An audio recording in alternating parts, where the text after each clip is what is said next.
एक बार की बात है, क्रिकेट की दुनिया के एक महान योद्धा माही राजा की। उन्होंने अपनी कप्तानी में न केवल कई युद्ध मैच जीते, बल्कि एक ऐसा साम्राज्य खड़ा किया जिसे लोग सीएसके साम्राज्य के नाम से जानते थे। सालों तक माही राजा ने अपनी तलवार, बैट और रणनीति से विरोधियों को हराया। फिर एक दिन उन्होंने राजगद्दी, कप्तानी छोड़ दी, लेकिन युद्ध के मैदान को अलविदा नहीं कहा। समय बीतता गया। राजा अब बूढ़े हो चले थे, शरीर उतना सा साथ नहीं देता, लेकिन मन अब भी युद्ध चाहता। लोग धीरे धीरे कहने लगे, राजा अब विश्राम करें, नए योद्धाओं को मौका दें। कई दरबारियों, विश्लेषकों और फैंस ने तो तंज कसते हुए कहा, क्या माही को अब मैदान छोड़ देना चाहिए? इसी बीच माही राजा एक सभा पॉडकास्ट में पहुंचे। वहां उन्होंने बड़ी सहजता से कहा, अब फैसला मेरा शरीर लेगा। मैं अभी 43 का हूं, अगला युद्ध खत्म होते होते 44 का हो जाऊंगा। उसके बाद 10 महीने तक देखूंगा कि शरीर साथ देता है या नहीं। अब सोचिए, यह बात एक तरफ गहरी समझदारी दिखाती है कि माही राजा अपने अनुभव के आधार पर कोई भी जल्दबाजी नहीं करना चाहते, लेकिन दूसरी ओर आलोचकों को लगता है कि यह न करते करते हा वाली बात है। वे कहते हैं, राजा खुद क्यों नहीं मानते कि अब समय किसी और को भी नेतृत्व और अनुभव का अवसर देने का है? आलोचकों की दलील है कि जब शरीर के ऊपर फैसला छोड़ दिया जाता है तो उसमें कभी कभी जज्बात हावी हो जाते हैं, और एक समय के बाद मैदान में राजा की मौजूदगी एक भावनात्मक बोझ बन सकती है, जहां खेल से ज्यादा प्रतीकात्मकता दिखने लगती है। लेकिन दूसरी ओर माही समर्थकों की अपनी ही कहानी है। वे कहते हैं, जब तक वो मैदान में हैं, रणनीति और संयम की मिसाल बने रहेंगे। और अगर वो खुद कह रहे हैं कि शरीर तय करेगा, तो इसका मतलब है कि वो बेवजह नहीं खेलेंगे। तो इस पूरी कहानी में दिलचस्प मोड़ यही है, क्या माही राजा एक बार फिर मैदान को अपने अनुभव से रोशन करेंगे, या फिर समय की चाल और शरीर की सीमाएं इस किंवदंती को आखिरकार विश्राम की ओर ले जाएंगी? भारतीय परंपरा में यही सिखाया गया है कि सही समय पर सही त्याग ही सच्चा बलिदान होता है। महाभारत के युद्ध से पहले अर्जुन भी दुविधा में था। उसने कहा, मैं अपने परिजनों से युद्ध नहीं कर सकता। तब श्री कृष्ण ने उसे कर्मयोग का पाठ पढ़ाया। स्वधर्मे निधन श्रेयः प्रधर्मो भयावह। अर्थ, अपने धर्म को निभाते हुए मृत्यु भी श्रेष्ठ है, किसी और के धर्म को अपनाना भयावह है। माही की स्थिति भी अर्जुन जैसी है। वह मैदान छोड़ने को तैयार नहीं, क्योंकि उसने अपना जीवन क्रिकेट को समर्पित किया है। यही उसका स्वधर्म है। लेकिन आलोचक कहते हैं, अब जब शरीर साथ नहीं दे रहा तो यह मोह है। गृहस्थ आश्रम से वानप्रस्थ की ओर जाने का समय है।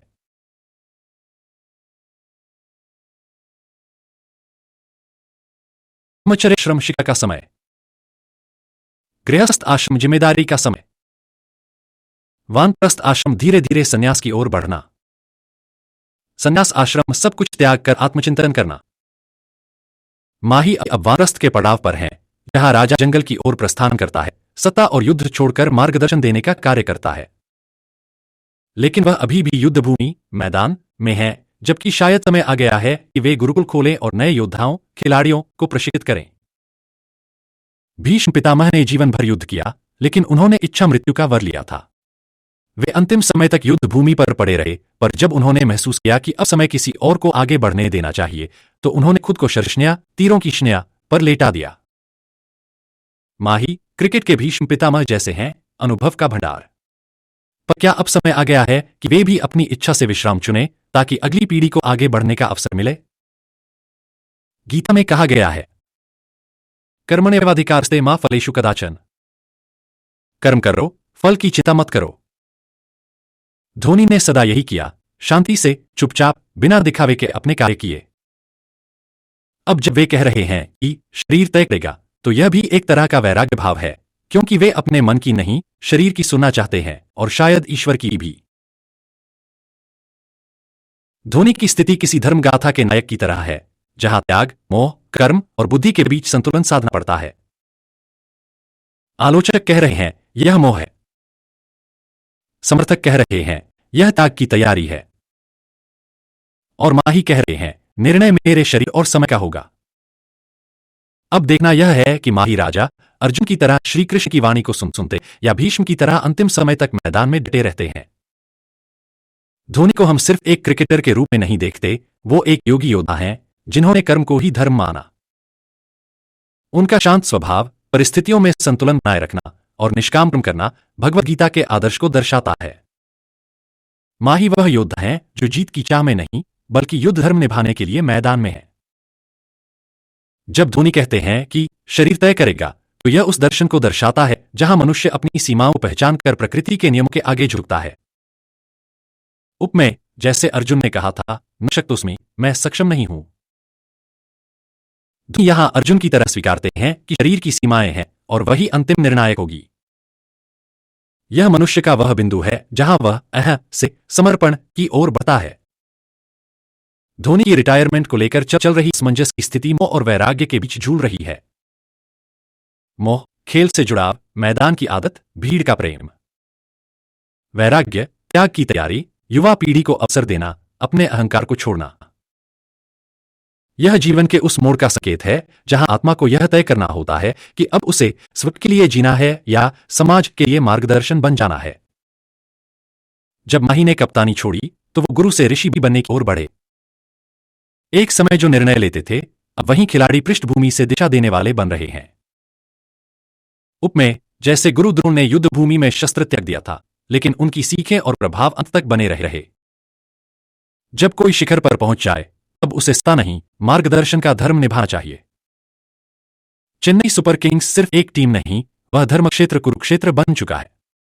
वहां धोनी सिर्फ खिलाड़ी नहीं, नायक, संरक्षक और युग धर्म निभाने वाले बन चुके हैं। हर किसी का एक क्षेत्र होता है जहां वह अपने कर्मों की परीक्षा देता है। धोनी का वह क्षेत्र सीएसके है। भारतीय ग्रंथों में समय को कालचक्र कहा गया है, जो हर किसी को धीरे धीरे गृहस्थ से वानप्रस्थ और फिर संन्यास की ओर ले जाता है। धोनी उस अंतिम रण की प्रतीक्षा कर रहे हैं जहां उनका कर्म पूर्ण हो और वह गौरव के साथ विदाई ले सकें।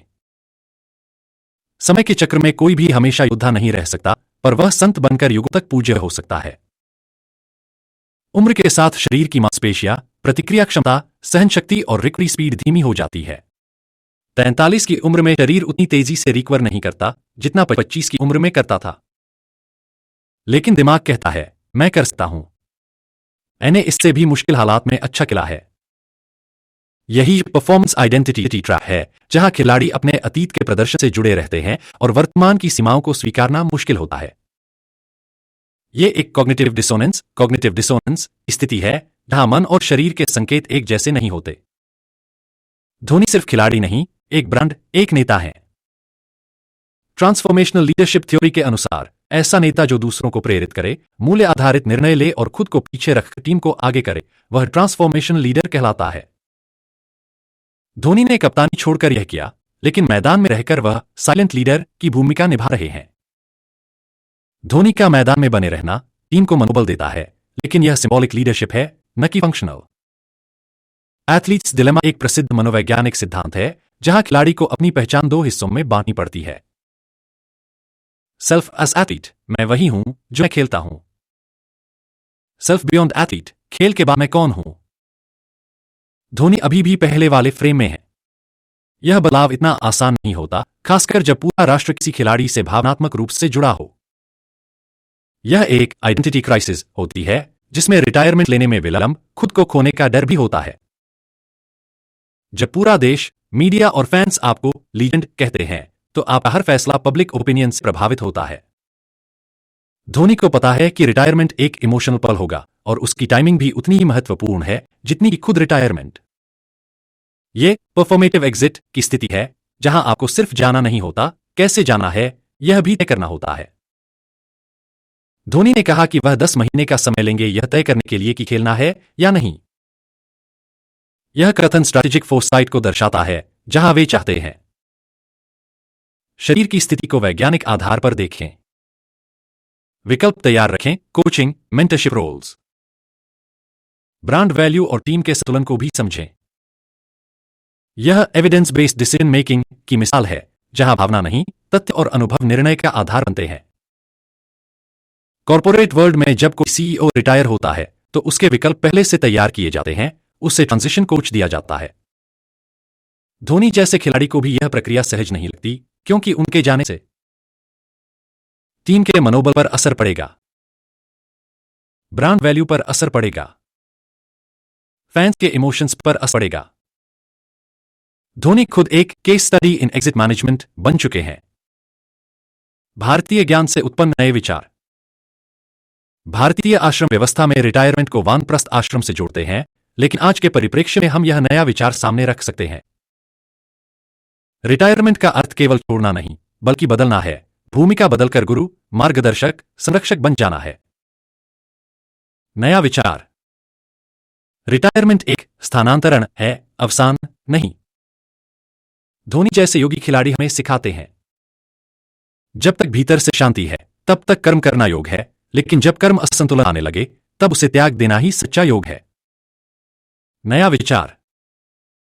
कर्म का मूल्य उसकी निरंतरता में नहीं, उसकी प्रासंगिकता में है। यानी कब कर्म त्यागना है, यह भी एक कर्म है।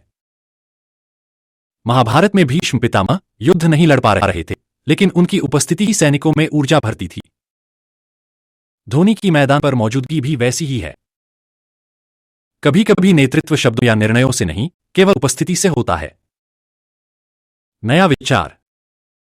नेता की मौन उपस्थिति जीवंत आदर्श का संचार।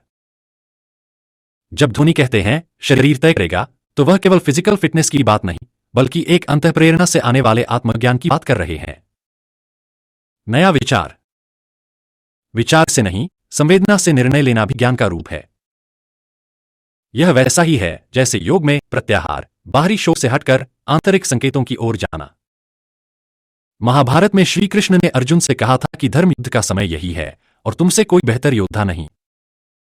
इसी प्रकार धोनी का यह इंतजार कि सही समय आने पर ही निर्णय लेंगे, हमें सिखाता है। नया विचार। सही समय पर लिया गया त्याग जीवन को संपूर्ण बनाता है। धोनी का अब धीरे धीरे चलना, कम बोलना, सीमित खेलना यह दर्शाता है लीडरशिप अब प्रदर्शन से नहीं, गरिमा और संतुलन से नापी जाती है। नया विचार। Leadership is no longer kinetic but symbolic. आपके लिए यह क्यों महत्वपूर्ण है? इन विचारों को हम लीडरशिप मॉडल्स में लागू कर सकते हैं, करियर प्लानिंग में शामिल कर सकते हैं, सेल्फ डिस्कवरी के साधन बना सकते हैं, क्रिकेट या खेल मनोविज्ञान में इंसाइट के रूप में उपयोग कर सकते हैं, या फिर आर्टिकल, किताब या टेड टॉक का आधार बना सकते हैं।